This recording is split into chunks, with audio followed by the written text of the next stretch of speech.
Trapped. The heartbreaking true story of John Jones' final adventure. In the quiet expanse of the Utah desert, under the vast blue sky and rugged landscape, Nutty Putty Cave lay hidden, an unassuming entrance to a subterranean world of intricate tunnels, tight passages, and stunning formations. Known only to the adventurous few who sought its challenges, the cave had long been a popular destination for experienced spelunkers. One of these was John Jones, a 26-year-old medical student, husband, father, and lifelong explorer. John had always been drawn to the natural world. As a child, he had wandered the wilderness with his brothers, their imaginations turning forests and caves into places of mystery and wonder. Now, as a husband to Emily and a father to a little girl, Lizzie, with another child on the way, John's love for adventure was tempered by the responsibilities of family life. Still, the call of the wild never left him, and he cherished every chance to explore. In November 2009, with Thanksgiving approaching, John planned a special outing with his brother Josh and a few friends, one last caving trip before the holiday. Nutty Putty Cave, with its tight, winding tunnels, beckoned them for a final adventure before they would settle into the warmth of family gatherings. For John, it was not just about the thrill of exploration, but about bonding with his brother, creating memories that would last a lifetime. The group set out on a crisp November morning, the sun low in the sky casting long shadows across the desert. The laughter and banter of the brothers filled the air as they made their way to the cave. John was excited but calm, a mix of confidence and curiosity in his heart. He had explored difficult caves before and was no stranger to the physical and mental demands of spelunking. As they descended into the wide, welcoming mouth of the cave, the group marveled at the formations that surrounded them. Limestone walls, carved over millennia, seemed almost alive, their ridges and folds catching the faint light from their headlamps. John took the lead, his mind instinctively mapping the route as they ventured deeper into the darkness. The camaraderie was palpable. The brothers, who had shared countless adventures as children, were now bonded by something deeper: family. John's love for his wife, Emily, and his daughter, Lizzie, was ever present in his thoughts. He couldn't wait to tell them about the cave when he got home. He imagined Lizzie's wide eyes as he recounted the twists and turns, and Emily's soft smile as she listened, her hand resting gently on her growing belly. But as the tunnels narrowed, so too did the sense of ease. The infamous birth canal lay ahead, a tight, claustrophobic passage that had earned its reputation as one of the cave's most dangerous sections. John, always the one to push forward, was eager to conquer it. He felt the familiar surge of adrenaline as he squeezed through the first section with relative ease, the laughter of his friends still echoing faintly behind him. But the passage grew tighter. The stone walls seemed to close in, squeezing the air from his lungs as he wriggled through the corkscrew, a section so narrow that it twisted the body in uncomfortable ways. His breath came in short bursts, and for a moment he hesitated. A flicker of doubt crept into his mind, but he pushed it aside. He had come this far. He couldn't stop now. And then, in an instant, everything changed. John found himself wedged in a narrow fissure, upside down, with his arms pinned and his body unable to move. The space was no wider than 18 inches, and the downward slope meant that gravity was pulling him deeper into the crevice. Panic gripped him as he realized he was trapped.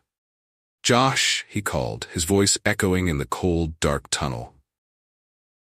Josh, navigating the tight passage just behind him, heard the urgency in his brother's voice. He hurried forward, but when he reached John, he was horrified by what he saw. Only the tips of John's shoes were visible, the rest of his body swallowed by the rock. John was wedged so tightly that any movement seemed impossible. Josh's heart pounded in his chest. He tried pulling on John's legs, but nothing budged. John was stuck, well and truly stuck. Fear surged through Josh as he realized the severity of the situation. He had to get help, and fast.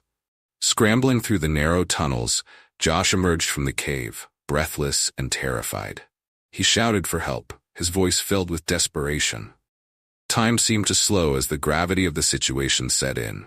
For John, every second felt like an eternity. The pressure on his chest made breathing difficult, each breath shallower than the last. His arms were pinned, and with his body upside down, blood began to pool in his head, making him dizzy. His thoughts turned to Emily, to Lizzie, to the child he would never meet. Alone in the darkness, he prayed. He fought the rising panic, willing himself to stay calm, to stay strong for his family. Hours passed before the first rescue teams arrived.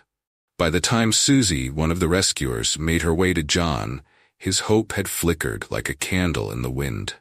She squeezed through the tight passages, her voice a beacon of reassurance. "We're going to get you out of here, John," she said softly, trying to keep his spirits up. But the reality of the situation was grim. John's position, upside down, pinned in such a narrow space, made the rescue incredibly difficult. The team worked tirelessly, setting up a system of ropes and pulleys to pull him free. Every attempt was met with agonizing setbacks. The cave's narrowness, combined with John's weight and the angle of the fissure, made it nearly impossible to generate enough force to pull him out without causing further injury. John's body was breaking down. The blood pooling in his head caused excruciating pressure, and his shallow breaths became labored. He could hear the rescuers talking, their voices a lifeline in the suffocating darkness, but his body was failing him. Above ground, Emily waited anxiously, her heart heavy with fear. She prayed for a miracle, holding on to the hope that John would be pulled from the cave, bruised but alive. Every update from the rescue team brought with it a mix of relief and dread. She clutched her belly, feeling the soft kicks of the baby inside her, willing John to hold on. But the hours dragged on, and hope began to fade. A final attempt to free John ended in disaster. A pulley system failed, causing a catastrophic collapse. One of the rescuers was injured, and John's body shifted further into the crevice. He had been trapped for over 19 hours. His body, battered and exhausted, could take no more. As the rescue team regrouped, they realized the heartbreaking truth. John could not be saved. At 11:56 a.m. on November 25, 2009, John Jones was pronounced dead. His family, waiting above, was devastated by the news. The man who had faced life with such courage, who had loved his family with all his heart, was gone. In the days that followed, Nutty Putty Cave was sealed permanently, becoming John's final resting place. A plaque now stands in his memory, a silent tribute to a man who lived for adventure, but paid the ultimate price. John's story became more than a tale of tragedy. It became a reminder of the fragility of life, the importance of caution, and the love that binds families together, even in the face of unbearable loss. This version aims to delve deeper into John's internal experience, his connection with his family, and the emotional journey of those around him.